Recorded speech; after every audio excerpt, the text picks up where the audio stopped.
Hello and welcome in the practical JavaScript session. So in the last session, we have understood what is this handlers object and how exactly it is going to work.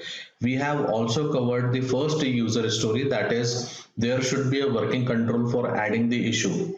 Now from this particular session, I will be talking about these three user stories and we will be implementing these three things. Like we will be having a control where we can change the issue, delete the issue and toggle the issues. Okay, for this particular session, I have already written the code that I will be just copy and pasting, because most of the time it happens that when I will be writing the code, it will be consuming lots of time. So already the kind of code that I'm going to copy paste, I have already explained to you how exactly I'm going to do this. But still, if there is going to be any part of the code that I feel that I need to explain you, that I will be explaining you. Okay, so just be with me, and in case if you want to take this particular code, you can pause this recording and you can try to understand what I have written, but still I will explain to you.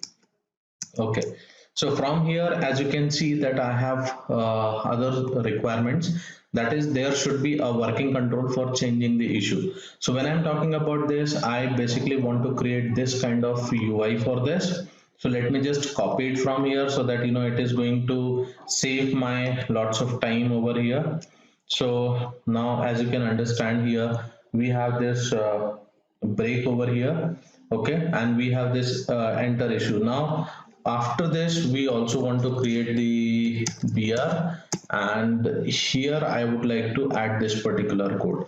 Now once I save everything, now here let me show you that what kind of changes will be there. Okay, so as you can see over here, I have this particular controls available. So enter position and enter issue. So here I will be entering the position, and here I'm going to enter the issue, right? So as you can see over here, this is going to be the position like this. So I'll be using this particular text box. Okay, and here I will be typing something. Here if you will try to add anything, this is not possible. So what kind of code is available for this? Let us understand.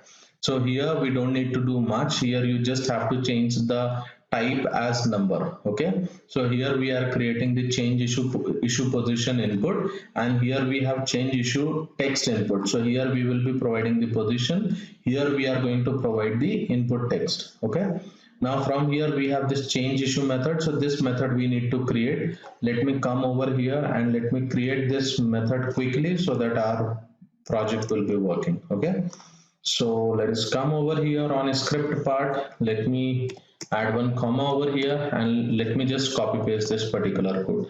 Now from here, see what we are doing. We are just checking, taking this reference of change issue position input and change issue text input, right? And once it is available over here, now from here, see what I'm doing. I'm just sending this issue list into this change issue method. So we have change issue method available over here, which will require the position and the new issue. Okay, so this way it will be requiring. And one thing that I would like to make here,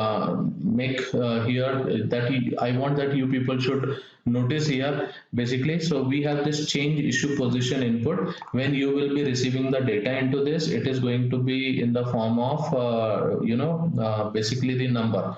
So that particular number or the string that I am passing over there, that particular string will be converted as a number with this particular thing, value as number. Okay, this way you have taken this thing, then you are making the values like the text boxes empty over here. Once it is done, let me do one thing. Let me just come over here, let me reload this. Let us add issue 1 and issue 2.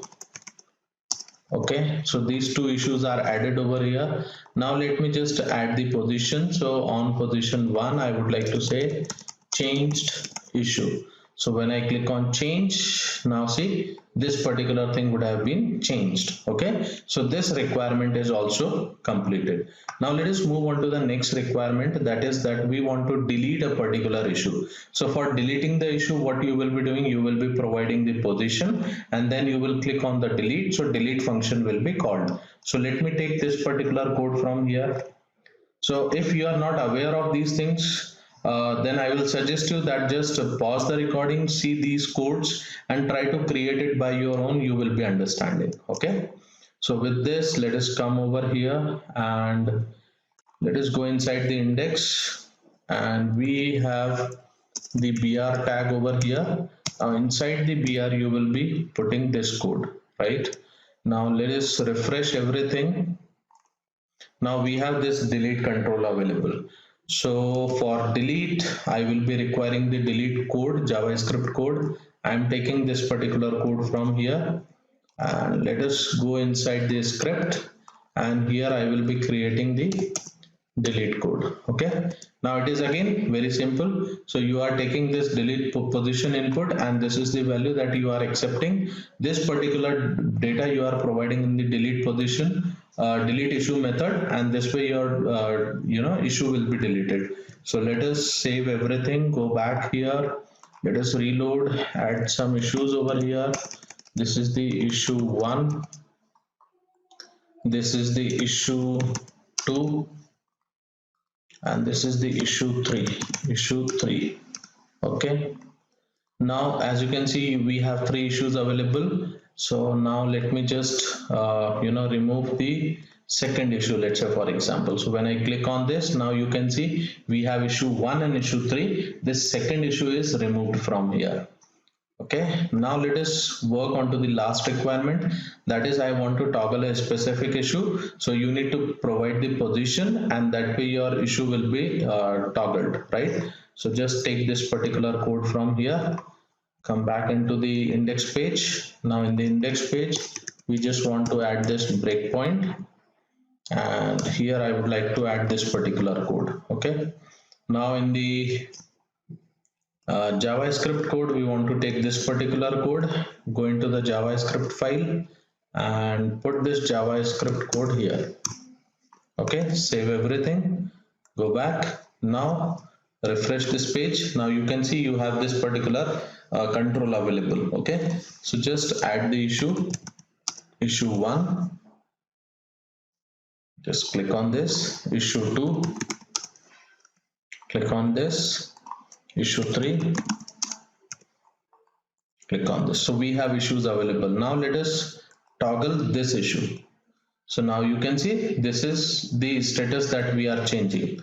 Okay, let us once again toggle it. Now you can see it is showing you the status. So this way, as you can understand, that we have created this complete application, and from here we are managing the whole JavaScript code with the help of these controls. Now in the next sessions, we will be understanding that how you can take this particular input here itself, right? So this is going to be the DOM manipulation part, and slowly you will be understanding all these things. So I'm sure you must be enjoying these sessions, and you must be definitely learning, and you will be learning the JavaScript in a practical way. So thank you very much, guys. Just stay tuned for a few more lessons, and you will be really going to learn a very interesting concepts. So thank you very much for this.